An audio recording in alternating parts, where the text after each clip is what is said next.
Leo sat at the edge of his bed, the glow of the moonlight spilling through his bedroom window. Even though it was late, the bed looked just like it had that morning, neatly made with the bright, magical comforter stretched perfectly across the top.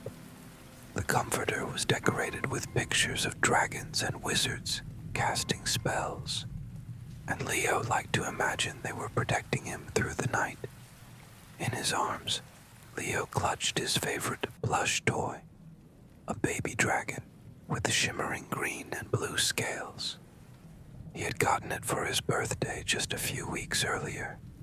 The dragon's name was Henry, and the name had come to Leo instantly, as if the toy had whispered it to him.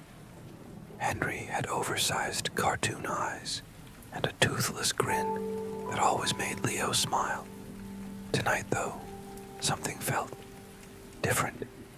Leo stared at the plush dragon closely. Was it just his imagination, or did the fabric shimmer just a bit in the dim light? He squinted. The scales looked almost like they were moving, catching colors that hadn't been there a second ago. He rubbed his eyes. Was he just tired? With a little laugh, Leo gave Henry a big squeeze, the kind he gave him every night before bed. But this time, as he hugged the dragon, the air in the room suddenly shifted. A gentle, warm breeze swept in through the window, even though it had been firmly closed a second ago. Leo's eyes widened as the window creaked open by itself, spilling golden light into the room. The light wasn't just ordinary light. It danced across the walls in swirling patterns, like waves or stars, and it made Leo feel calm and brave at the same time. His hair ruffled as another warm breeze blew in, carrying with it the scent of something sweet and unfamiliar, like the smell of blooming flowers he'd never smelled before. Then came the most incredible moment of all. Leo felt a soft weight in his lap. He looked down. Henry was no longer a toy. The dragon blinked up at him with the sparkling green eyes, very much alive. His scales shimmered like gemstones in the magical light, and his grin was bigger, warmer, real. Leo almost dropped him in shock. "Henry," Leo whispered. The dragon squeaked in reply, letting out a tiny puff of smoke, and nodded. Then, slowly, Henry stretched out his tiny wings. They glistened with emerald and sapphire, fluttering in the glowing room. Leo's heart beat faster, not in fear, but in wonder. Henry flapped once, twice, and then wrapped his wings around Leo in a gentle hug. The room around them began to change again. Light spun, wind swirled, and in a blink, they were lifting off the ground, up and up, spinning through a tunnel of colors and stars. Leo held tight to his dragon, squeezing his eyes shut. Then, everything stopped. Leo opened his eyes to find himself standing on a hilltop beneath a bright morning sky. The air was warm, the sun was shining, and green fields stretched in every direction. Trees rustled in a gentle wind, and birds called in the distance. Leo gasped. He was no longer in his bedroom. This place was something out of a storybook, more beautiful than any dream, more perfect than any vacation. Henry flapped his wings and soared into the air, twirling like a tiny acrobat in the sky. Leo stared up at him, amazed. The dragon sparkled as sunlight danced off his scales. He looked like a living rainbow. Below the hill, the land rolled out into a lush valley. Mountains stood proudly in the distance, wrapped in emerald forests. A rainbow curved through the sky, catching the light just right. Henry zipped through the air, loop-de-looping, then dove toward Leo with playful energy. He landed softly beside him and nudged his arm. Then, carefully, the dragon unfolded one wing to reveal something hidden within its folds. A gift. Henry used one tiny claw to offer it to Leo. Leo sat down and took it carefully. It was a bouquet of flowers, unlike anything he'd ever seen. Each blossom shimmered with impossible colors, violet shot with gold, blue tinged with the silver, even shades Leo didn't know names for. The petals were delicate like the butterfly wings, and the stems were strong and cool to the touch. Leo's eyes widened. He had never seen anything so beautiful. He looked at Henry, who gave a proud little snort and puffed up his chest. Leo reached into his pocket and pulled out a bit of twine he'd been playing with earlier in the day. He carefully tied it around the stems and propped the bouquet against a nearby rock. Then he reached out and scratched Henry's head. The dragon leaned into the touch, his scales cool and smooth beneath Leo's fingers. Henry yawned, a puff of smoke trailing from his nostrils, and curled up on the soft grass. Within seconds, he was softly snoring. Leo sat next to him, marveling at everything. The glittering wings, the curled tail, the dreamlike valley around them. Even the trees were more colorful than anything back home. Strange vines hung from branches like ribbons, and flowers bloomed in wild bursts of orange and blue. Leo breathed in deeply. It was perfect. A moment later, Henry stirred. He blinked, then sat up, cocking his head. He looked toward another hill in the distance and flapped his wings. Curious, Leo stood and followed as Henry took off into the air once more. They moved together toward the hill. As Leo reached the top, he gasped again. Far across the valley, a waterfall thundered down the side of a tall mountain, cascading into a crystal-clear pool. It sparkled in the sunlight like liquid diamonds. Henry flew down to perch on Leo's shoulder. Together they stared at the waterfall in awe. Leo didn't have a camera, but he took a mental picture, locking it in his memory forever. After a few peaceful moments, Henry nudged Leo again and glided down the hill. Leo followed, the sun warm on his back, the wind teasing his hair. At last, they arrived at the base of the waterfall. The mist sparkled in the sun, and the air felt cool and fresh. Leo stretched his arms wide, laughing, as the water droplets landed on his skin. Henry twirled in the mist, letting the water dance across his wings before flying back to Leo with a cheeky grin. At the water's edge, Leo knelt and cupped his hands in the stream. The water was clear, cold, and delicious. Around the edge of the pool, the same magical flowers from before grew tall, swaying in the breeze. Beneath the surface, fish of every color swam lazily.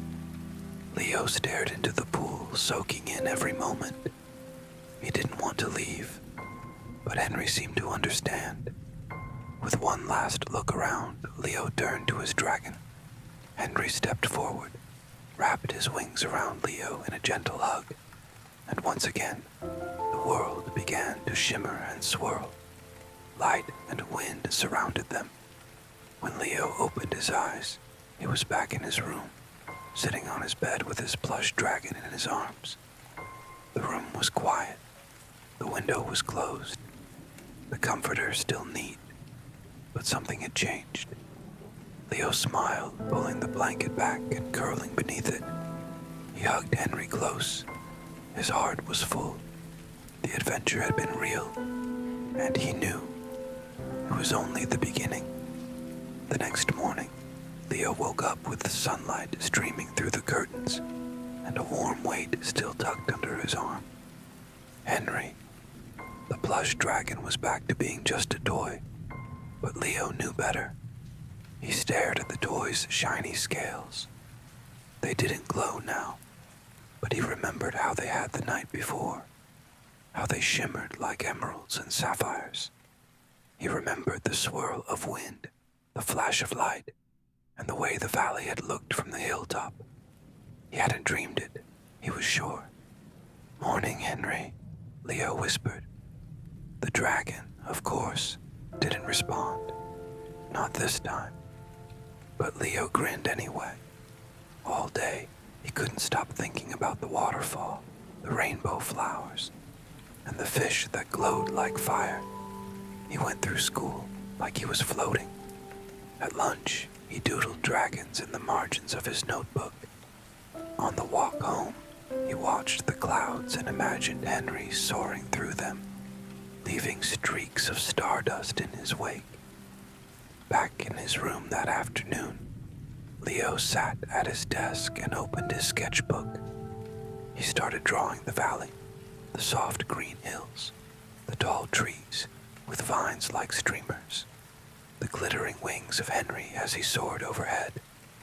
As the sun set, painting the sky with pinks and golds, Leo's room filled with a soft glow. He climbed into bed early, pulled the comforter up to his chin, and clutched Henry close. "Let's go back," he whispered. At first, nothing happened. But then, just like the night before, the air shifted.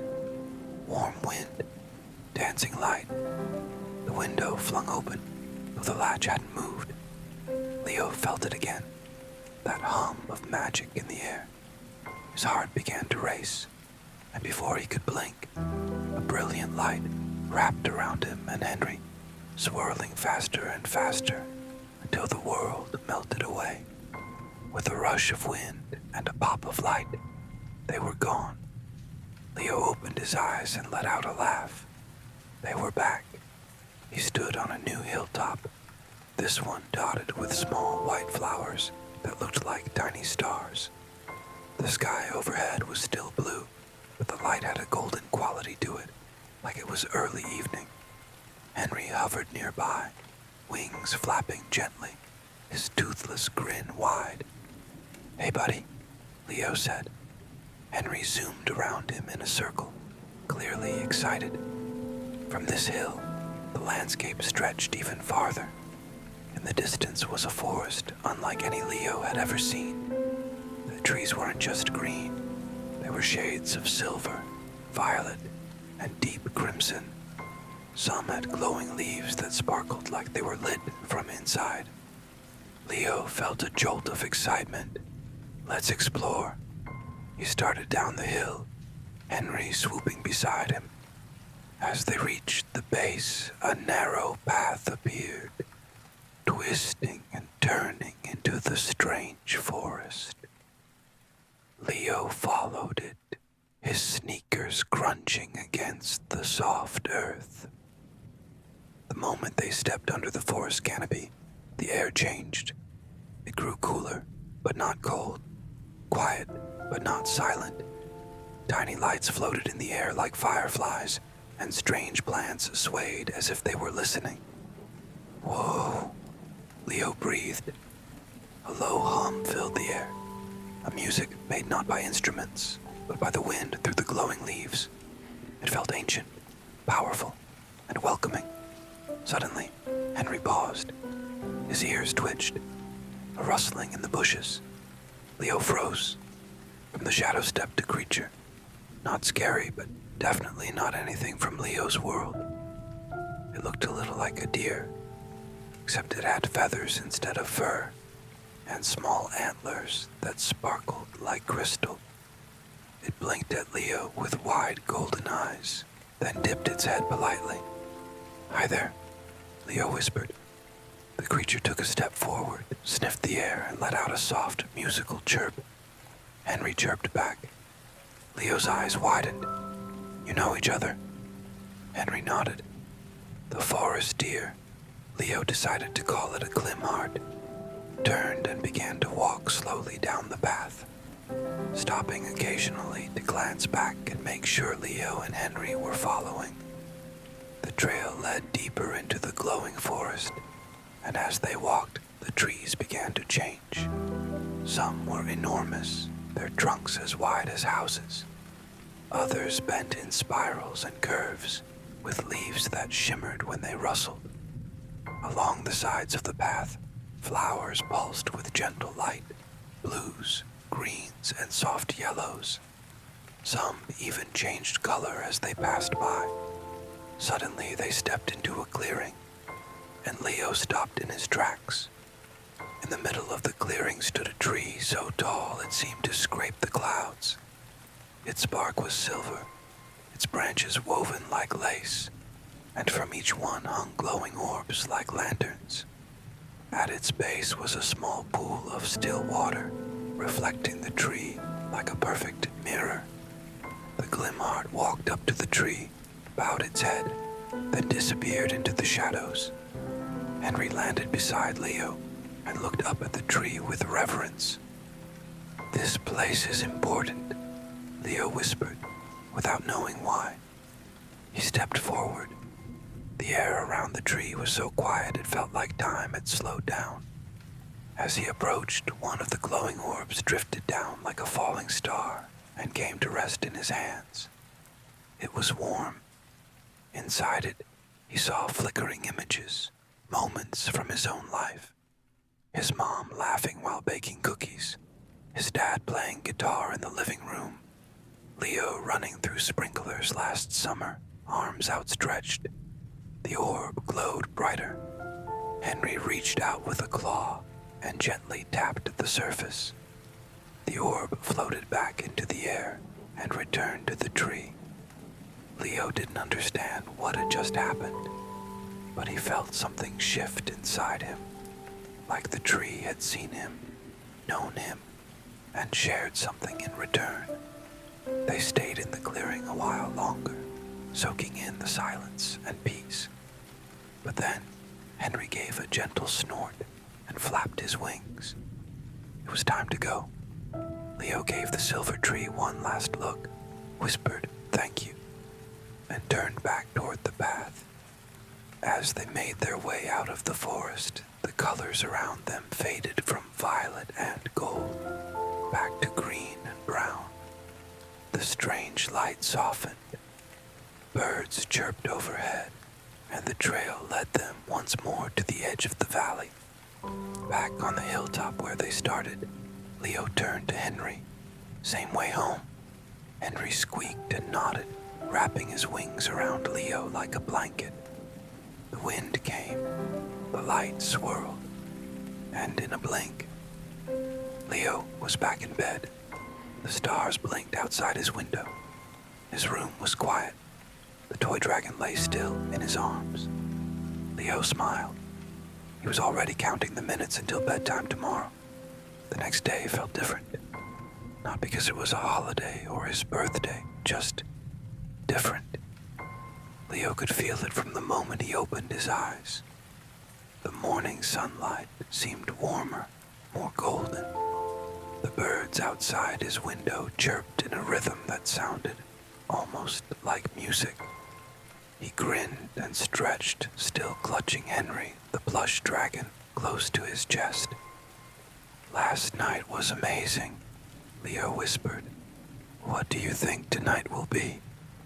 Henry didn't answer, but Leo had the feeling the dragon knew something special was coming. At school, Leo found it hard to focus. During math, he imagined glowing trees and magic lanterns. During science, he caught himself wondering what made the forest in Henry's world shimmer like that. And during art class, he painted a towering silver tree with roots wrapped around a glowing pool. His teacher said it was his most imaginative work yet. That evening, as soon as dinner was over and homework was mostly done, Leo climbed into bed early. He didn't even try to pretend he wasn't excited. He hugged Henry tightly. "Okay, Henry," he whispered. "I'm ready." Right on cue, the air stirred. It began with a soft rattle of the window, then a hush, as if the whole world was holding its breath. Then came the breeze, warm and sweet, like honey and cinnamon. The window blew open. Golden light spilled in, swirling across the walls like dancing fireflies. Henry stirred, He shimmered, then he blinked, and just like that, the plush dragon came to life again. "Hey, buddy," Leo said, already smiling. Henry squeaked, his wings unfolding with a glint. With a flap and a whoosh, the two of them were lifted from the bed, spun through wind and color, and flown straight into the night sky beyond the stars. When Leo opened his eyes, he was standing ankle-deep in soft, cool sand. Not just any sand, purple sand. He looked up and gasped. He stood at the edge of a beach under a sky the color of midnight velvet. Instead of stars, there were glowing jellyfish-like orbs floating overhead, drifting lazily across the sky. A turquoise sea stretched out before him, gentle waves lapping the shore, glittering under the strange light. "Whoa," Leo breathed. Henry soared above him, diving and gliding, his reflection dancing across the water. In the distance, Leo spotted islands, small ones like green gems sitting in the ocean. One had a volcano puffing little clouds of lavender smoke. Another had trees shaped like spirals, with hanging fruits that sparkled like glass. Henry landed beside him and gave a happy little bounce. "I guess this is Dragon Beach," Leo said with a grin. "Or Henry's Cove." The dragon squeaked, then pointed with a wing toward something behind Leo. He turned and saw a boat, but it wasn't a normal boat. This one looked like it had been woven from giant lily pads and vines, with the sails made from dragonfly wings. It bobbed gently in the shallow water, glowing faintly with the soft light. Leo didn't even hesitate. He climbed in. Henry hopped in beside him and tapped a carved symbol near the front of the boat. With a hum, the boat began to move, smoothly, silently, gliding over the water like it was riding on silk. As they floated farther from shore, fish swam alongside the boat. They glowed in the water, pale pinks, neon blues, electric yellows, and they zipped around in playful circles. Leo leaned over the edge, laughing as one fish blew a bubble that floated up and popped in a shower of glitter. Henry nudged him and pointed ahead.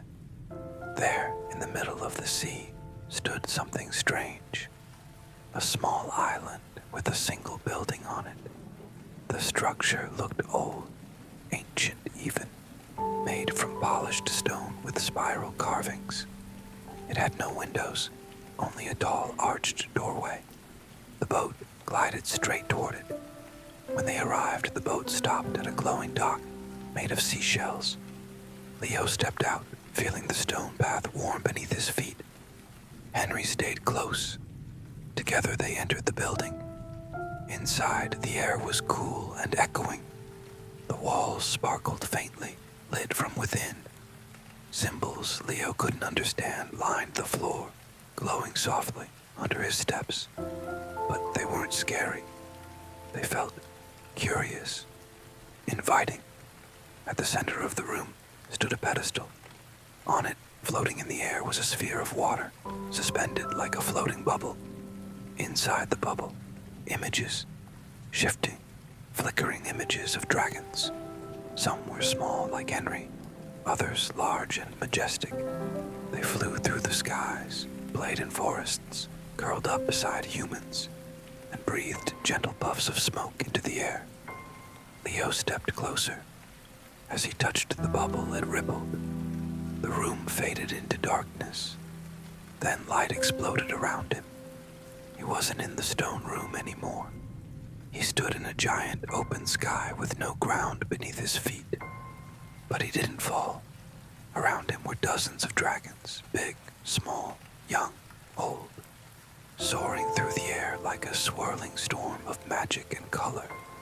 And there, in the center of them all, was a huge dragon. She was majestic, her scales silver and violet, her wings wide enough to block out the sky. Her eyes were gentle, ancient, and wise. She looked at Leo. Then she spoke, not with words, but in his mind. "You are welcome, Leo. You have been chosen. Leo's eyes widened. Chosen for what? The great dragon's voice echoed like a lullaby and thunder at once. To be a friend of dragons. A bridge between your world and ours. A protector of the bond. Leo blinked. Me? The dragon nodded. This is only the beginning. She leaned forward, and her breath blew across him. Warm, sweet, filled with the scent of starlight and salt water. Then everything disappeared in a flash. Leo opened his eyes. He was back in the stone building, the water sphere now calm and still. Henry stood beside him, looking up, waiting. Leo took a deep breath. He didn't know everything that had just happened, but he knew one thing for sure. His adventures with Henry weren't just dreams. They were real. And bigger things were coming. They left the building, climbed back into the lily pad boat, and began their journey back to shore. The sea sparkled around them, the glowing sky full of jellyfish stars. When they returned to the purple sand beach, Henry gave him the now familiar hug, wrapping Leo in his glowing wings. Wind spun, light danced, and in a flash, Leo was home. He sat upright in bed, still holding his plush dragon. Outside, the sky was dark, the world silent, but inside, Leo's heart was beating like a drum. He was chosen, and something told him tomorrow night would take him even deeper into the world of dragons. That night, Leo didn't sleep right away. He lay under his dragon-covered comforter. The room dim except for the nightlight in the corner that cast soft star shapes across the ceiling. Henry, back in his plush form, rested under his arm, but Leo's mind was wide awake. He had touched a floating memory orb. He had seen the great dragon, silver and ancient, eyes filled with galaxies. She had told him he was chosen. That word echoed in his head all day. Chosen for what? Friend of dragons, bridge between worlds, protector of the bond. Leo didn't understand it all yet, but he felt it. Something was shifting. His adventures with Henry were no longer just magical surprises. They were a mission. He tightened his grip on the dragon. "Let's go," he whispered. The moment the words left his lips, the breeze returned. Software warm, full of promise. The window creaked open with a shimmer of gold light. Leo's heart beat faster. A swirl of wind circled the room, lifting dust motes like tiny stars. Henry blinked awake in his arms. This time, neither of them hesitated. The wind whooshed, the light exploded, and the bedroom vanished. Leo landed in a city, but not like any city on Earth. Tall towers spiraled into the sky like polished seashells. Bridges made of light stretched between buildings, where dragons flew freely through the air, gliding along glowing paths. Lanterns drifted overhead, shaped like birds, butterflies, and stars. The streets below weren't paved with concrete, but with glassy stones that glowed softly beneath Leo's feet. Each step lit up, leaving behind fading footprints of light. "Whoa," he breathed, spinning slowly to take it all in. Henry hovered beside him, wings spread, tail swaying lazily behind him. A few passing dragons chirped greetings at Henry as they flew by, some young and small, others grand and glowing. One of them, a pale yellow dragon with translucent wings, looped down and gave Leo a curious look. "He's with me," Henry said, his voice soft and smoky. Leo's eyes went wide. "You can talk?" Henry tilted his head. "Well, I figured now's a good time to start." Leo let out a stunned laugh. "Wait till I tell literally everyone." Henry chuckled. "You won't need to. We're not done yet." They walked and floated through the city, passing markets where dragons exchanged glowing gems and sparkling fruits. Some booths sold magical paints that shimmered when touched. Others held scrolls that unrolled themselves and whispered stories into the air. Dragons of all colors, pink, obsidian, bronze, even rainbow, moved gracefully through the city. Some wore tiny satchels, others long scarves or jewelry made of starlight. No one seemed rushed. Everyone moved with purpose and peace. Leo stared up at a central tower, the tallest in the city. It glowed with a golden light and spiraled into the sky, its top hidden behind drifting clouds. "We're going there?" he asked. Henry nodded. "It's the Hall of Echoes," he said. "Every dragon guardian goes there when they're called." Leo raised an eyebrow. "Guardian?" Henry fluttered his wings. "You'll see." They crossed a glowing bridge, the light beneath them rippling with every step. Below, rivers of stars flowed between the towers, like glowing ink. The city pulsed with magic, with history. And for the first time, Leo realized this world wasn't just a place for adventure. It was alive. They entered the Hall of Echoes. Inside, the ceiling stretched impossibly high, like the inside of a golden tornado. Ribbons of color swirled above, reds, purples, silvers, greens. As they walked deeper into the chamber, Leo felt something strange. It was like he was hearing whispers, but not scary ones. These were comforting ancient voices, like lullabies carried by wind. "They're memories," Henry explained. "The hall remembers every dragon and human who's walked these halls together. Every bond. Every moment Leo's heart thudded. So many had come before him. Henry led him to the center of the room, where a pool of liquid light shimmered like a puddle of stars. It reflected not just Leo's face, but flickers of the future, quick glances of things not yet real. He saw himself flying, not just on Henry's back, but alone. He saw mountains made of clouds, creatures with feathers made of fire. He saw a shadowed forest and a glowing key.